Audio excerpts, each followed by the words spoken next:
Hello my friends, welcome to my crafting corner of the world. My name is Jessica and I've got a fun tutorial for you today. I have been on a binge with making these dyed pages and I'm even taking some beautiful papers like these and grunging them up a little bit to kind of fit a project that I'm working on. And so I wanted to share a few of them. This one I don't love. I kind of went over it and then I did a few things. I'm not in love with it, but I did various techniques to make a lot of these. This was the technique that I'm going to show you today, plus some embossing. And this was just a regular dye with nothing else included. So yeah, I've made lots of these. And I'm going to be using them. I love this one. It looks like bubbles almost. And I love making these. These were so much fun. You can decide which side you want to work with. Of course, you can work with both sides.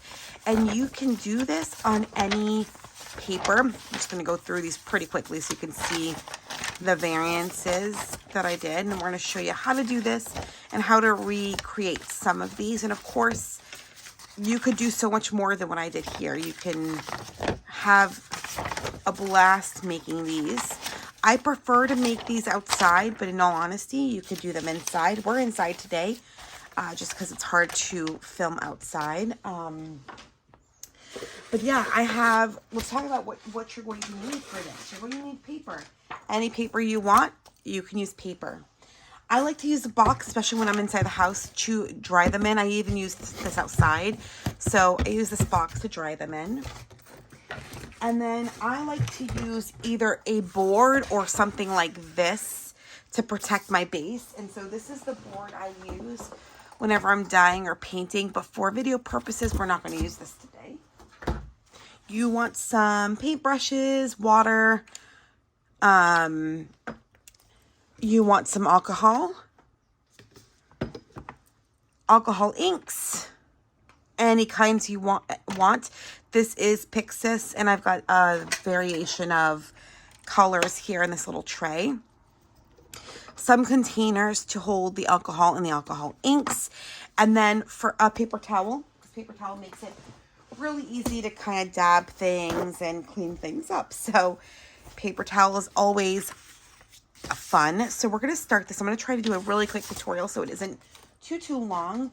But we're going to start this. I'm going to zoom you in just a bit here so you could see that a little bit better. And so I like to start with putting alcohol in a couple of these containers, and you can use as many as you want.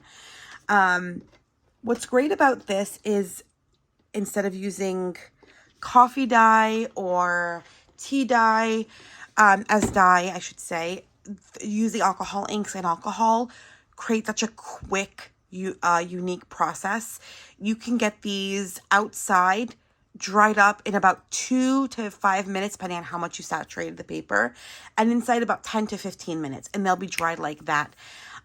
Whereas if you're doing coffee dyed or tea dye with a lot of water takes a little bit more time to dry up. Alcohol evaporates pretty quickly.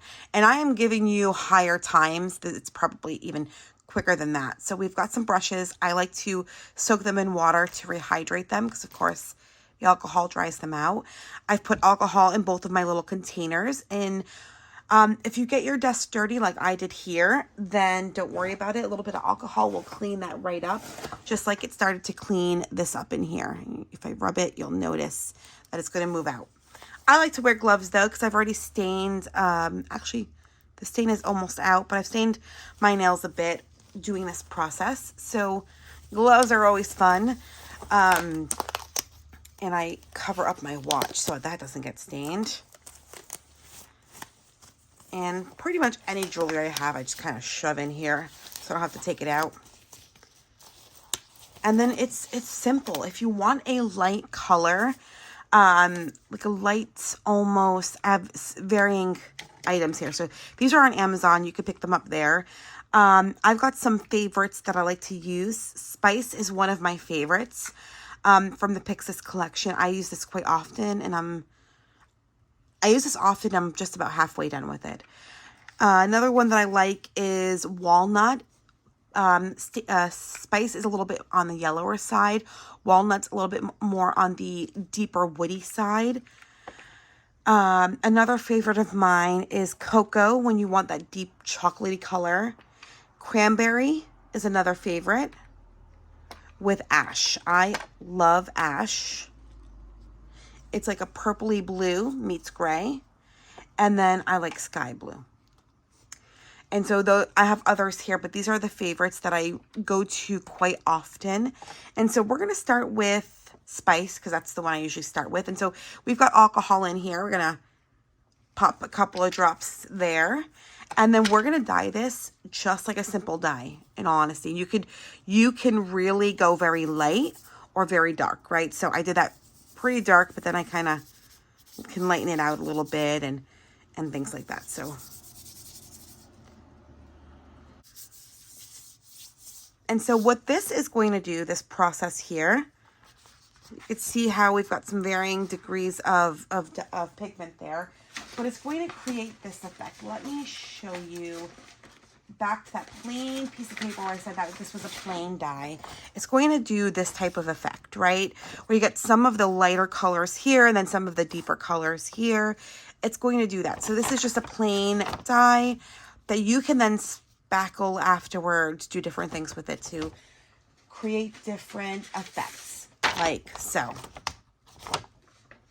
And so we're going to go ahead and put this in this box to dry because it's really thick. I got these from Costco. If you've got a Costco near you, a Sam's or a BJ's, they will all work. So we're going to let that dry. It'll dry within a few minutes. Let's grab another piece of paper. Let's do this one. This is one of my favorites. This is grid styled paper. I'm going to go ahead, uncap this and put this on. Okay. And we're going to do ash. And we're going to mix it in with a little bit of that walnut because I like that mix. I'm going to kind of try to keep it separated. But you've got that little bit of walnut in there, which looks really nice. And you can make this as deep colored or as light as you prefer, completely your preference. Now, of course, being inside the house, you can do a much quicker drying with this little guy here. And what I love about this is it dries it instantaneously. It's going to be loud for just a moment. But it's going to dry it pretty quickly. It's not, and I don't dry it 100%. For the next bit of this, like 50% dry. So you see, we've definitely got that blue color. We've got it is almost completely dry, but we're not done. We're going to go in with a deeper color here into this small little pile. I don't know if you can see that. See, that's the deeper color. And what it's going to do is it's going to create spackling. So I like to do, this is when you got to step away.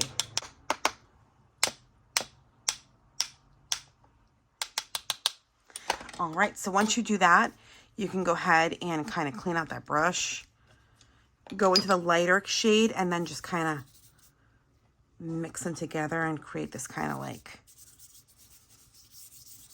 additional, you can even drop it on and splatter it. There's just so many things you can do with this. It's so much fun. Let's try this again so you can see what's happening here. And now I'm going to take this, I'm going to dip it in clean water quite heftily, and now watch this.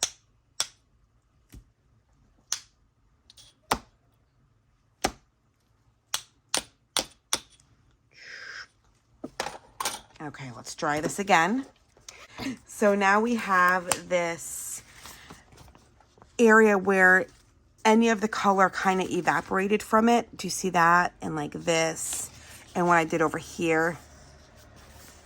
And splotches over here. And that's the same effect we get with on this page here.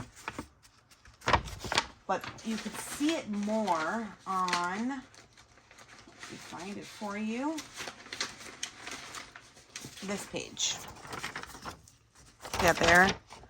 Oh, right here. See that? All of that? When you go with the clean alcohol and hit it against here, that's what it does. It starts to bloom the alcohol ink away. But that's kind of how you play with most of these. I'll do one more for you today. And we're going to use regular paper for this.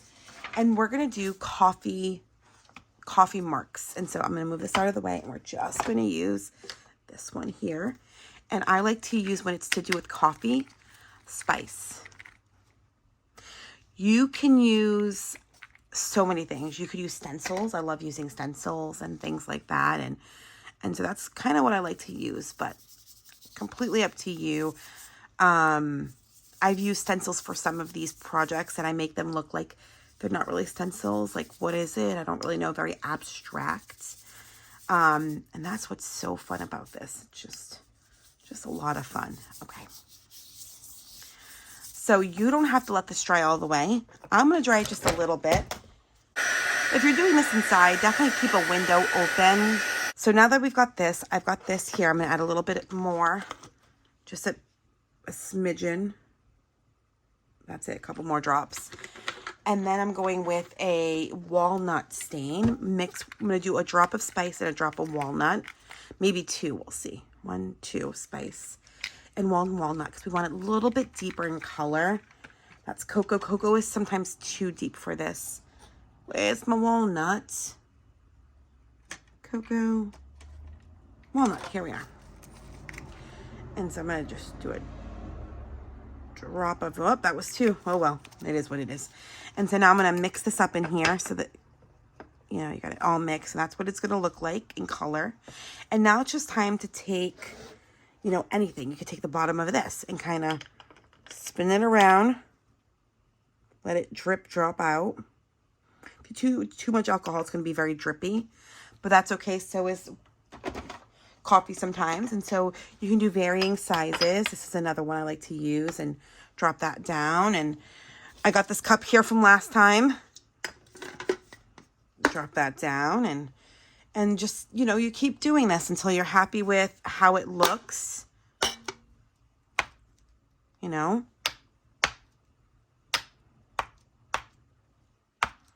Sometimes going off the paper.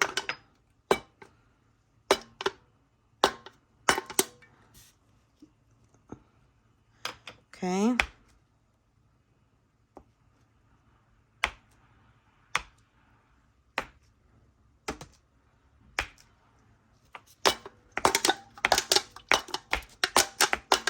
There we go. So do what you want, have fun with it. And now we're going to take this little guy and we're going to grab this. And now we're going to go in.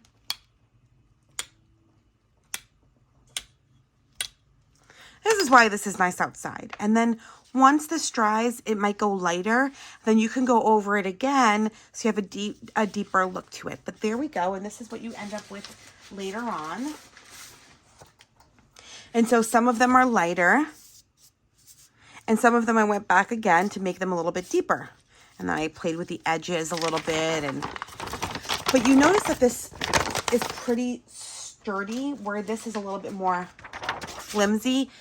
The alcohol ink and alcohol does something to the paper where it makes it just a little bit more crinkly, a little bit more sturdy.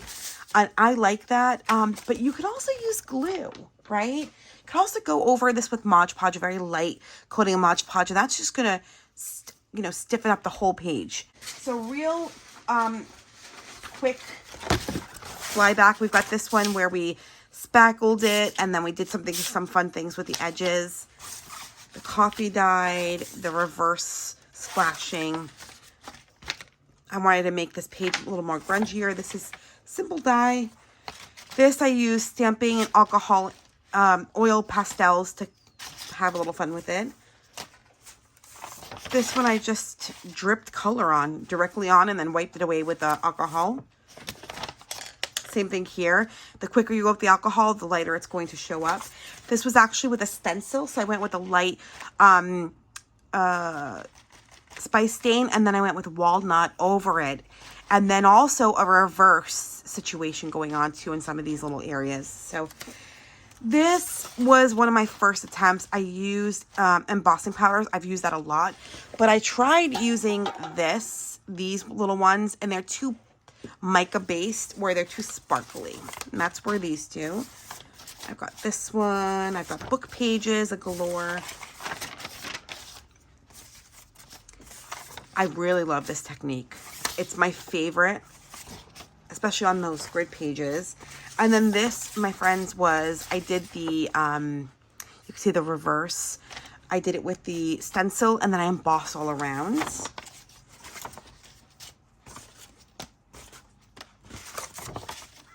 So have fun, make this your own, make it amazing and fantastic. I hope you guys really enjoyed this tutorial, and a quick way to stain your papers or make your papers look vintage without having to wait a whole day for it to dry, or a couple of days for it to dry.